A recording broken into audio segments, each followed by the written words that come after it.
Welcome back to our channel, ladies and gentlemen. The country is burning. The country is in turmoil.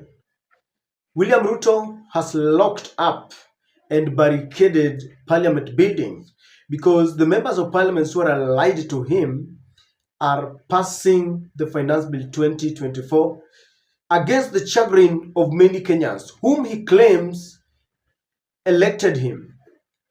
And the last time I checked, William Ruto promised to form a government of the people, by the people, for the people.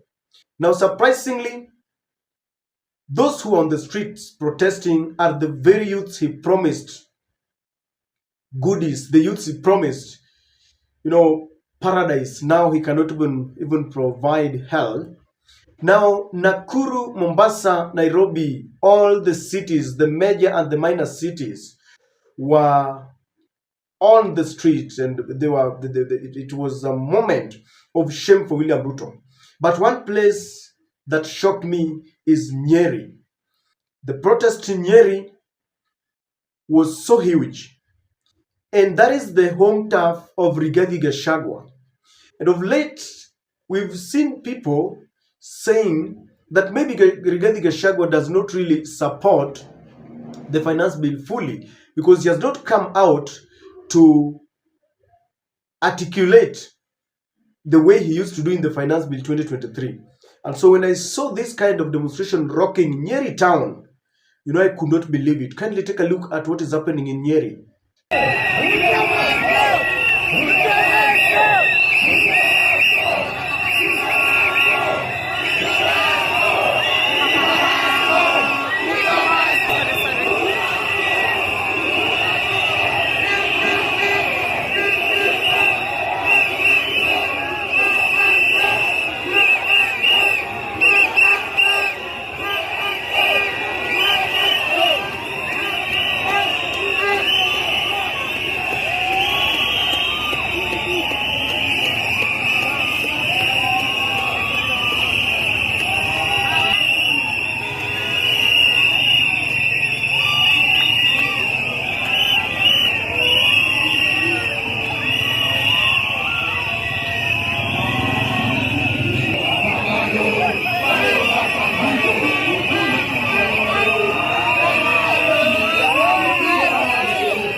Reject finance.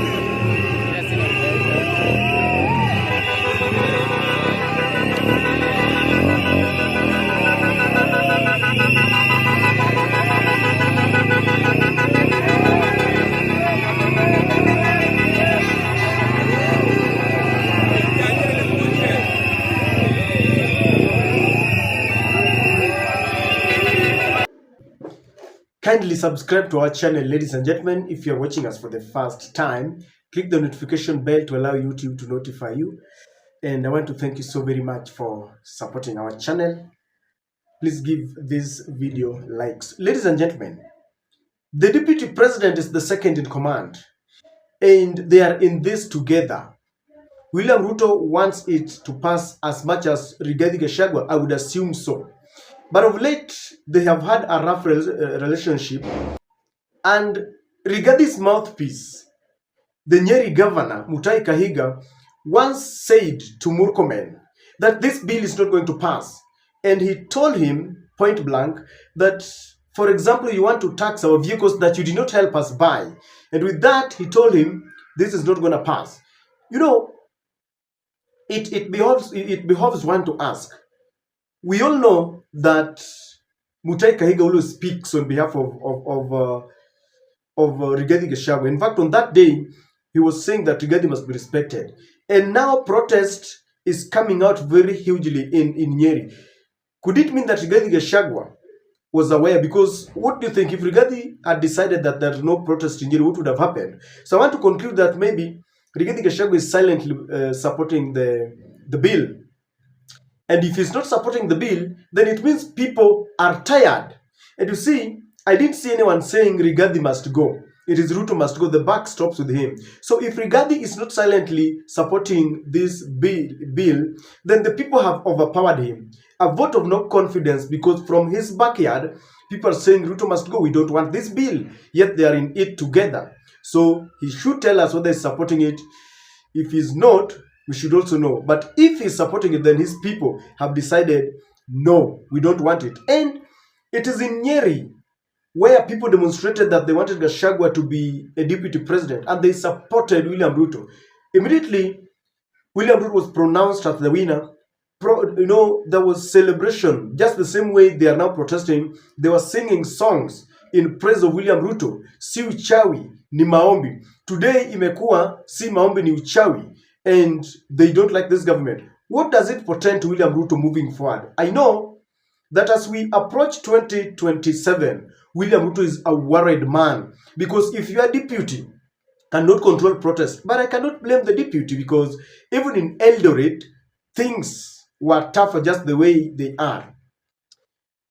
I heard Musalia Mudavadi saying that if the finance bill had failed, then it would mean that it was a vote of no confidence against Ruto, and people would demand that he resigns.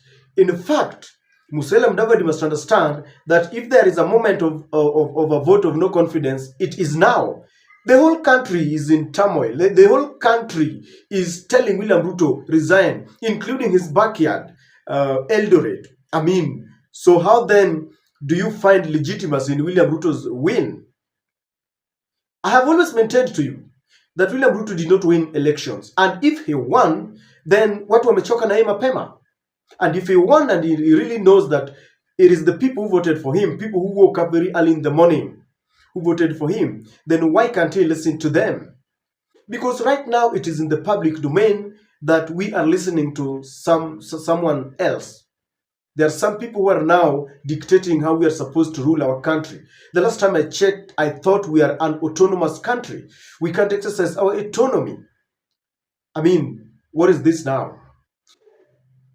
Have we learned something? Because I'm waiting to see whether William Ruto will go back to Nyeri, will go back to Eldoret, will go back to all those places and tell them that, we have a plan. Corruption is the order of the day. If I were William Samoei Ruto, I would tell the IMF, you've seen for yourself, because CNN is reporting this, BBC is there, all this international media are there. I would tell the IMF, manzei mekata, watu wamekata. Even if they signed a deal, watu wamekata. I don't know what William Ruto is going to do moving forward. I don't know how he's going to do damage control. Because right now, I don't know what you can tell the people. I know he's saying that, we have created some billions in CDF. We have created some money for the youth so that no one will be left out. They must go to TVET. I know he will be saying that we are creating jobs in the housing levy, but this is just too much. It cannot be Ruto against the whole country. It cannot be that he knows more than the whole country.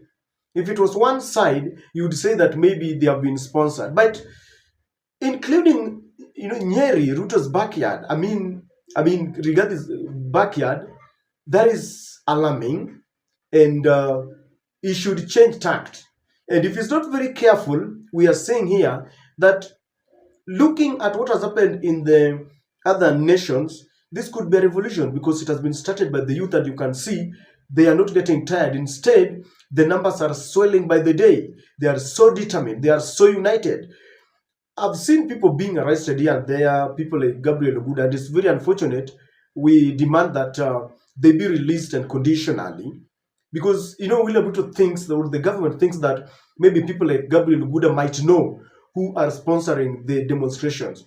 But how would Gabriel know who is sponsoring demonstrations in Rigathi's backyard? Why can't they? Rigathi is informed, he's got intelligence. Why can't they just ask? Can Gabriel Oguda know who is sponsoring demonstrations in Eldoret? I believe this is mere fallacy.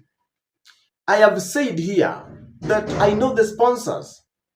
Ninja inauma our wanayuthi, this generation. Unemployment, unkept promises. An environment that cannot support business. The purchasing power is down. We have many of them who have got certificates rotting in the houses. those are the elements that are sponsoring these demonstrations. And so instead of arresting Gabriel Gun and the group, let them tackle unemployment and kept promises. I mean, if they do that, then the country will gain normalcy. It is that bad, ladies and gentlemen. And in Nyeri, I was really shocked because if William Ruto, if Rigathi is not trying to sabotage this, because it's been very lukewarm, we've never seen him coming out, then it means that he cannot control that backyard. It's bad. This is a vote of no confidence against Ruto, and it is a vote of no confidence. I don't know how they are going to maneuver come 2027. I would dare say that UDA is a one-term party. William Ruto and Rigathi Gachagua, a one-term presidency. Or what do you think?